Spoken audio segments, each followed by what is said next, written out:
สวัสดีครับพี่น้องทุกทุกหม่องทุกบอนทั้งไก่ทั้งไก่พี่น้องทั้งต่างประเทศทั้งลาว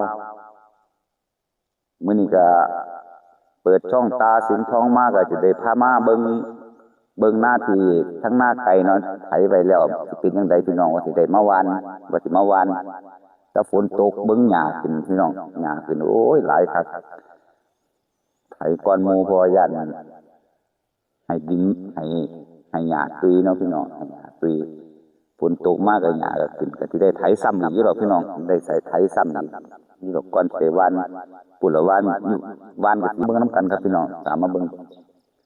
พายเบิ่งพูดว่าเป็นจังไดนี่ครับอันที่ไถไว้มาเบิ่งอันที่ไถไว้เบิ่งหญ้าขึ้นยกหัวโพขึ้นพี่น้องเบิ่งอันนี้หน้าทั้งไก่แล้วหน้าทงไก่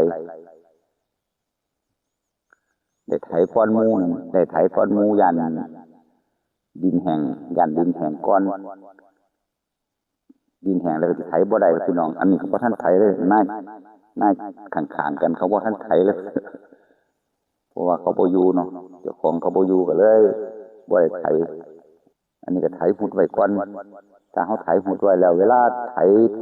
เนี่ยมันก็ดินกระซุยดีพี่น้องเบิ่งเราต้องไถหุดไว้ก่อนเนาะไถหุดไว้ก่อนแล้วเฮาจังค่อยสิมาหว่านไถหว่านแล้วก็ปั่นเลยครับพี่น้องเฮาเฮ็ดให้ดินหลมไปเวลาไถก็หว่านทีหลังก็ได้หว่านง่ายไถง่ายนำพอเนี่ยก็ปั่นเอาสลีมาปั่นมาเบิ่งตอนเช้าพี่น้องตะเวนก็ขึ้นสูงแล้ว7 โมงกว่าแล้วเนาะบรรยากาศทุ่งนาให้พี่น้องมาเบิ่งนำกันว่าชนบทเป็นจังไดอากาศเป็นจังไดบ่คือในเราในเมืองดอกบรรยากาศตอนเช้าตาสิงห์ทองก็จะพามาชมบรรยากาศตอนเช้าเนาะพี่น้องขอบคุณพี่น้องทุกกำลังใจทุกคอมเมนต์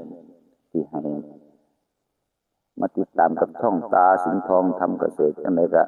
ขอฝากนี่เด้อพี่น้องทุกคนทั้งไกลทั้งลาวทั้งไทยต่างประเทศ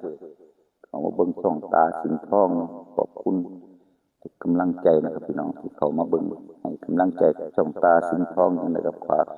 ฝากไว้เด้อครับเด้อฝากไว้ฝากช่องตาสิงห์ทองทำเกษตรไว้นะพี่น้องทาง YouTube ทุกหม่องทุกวัน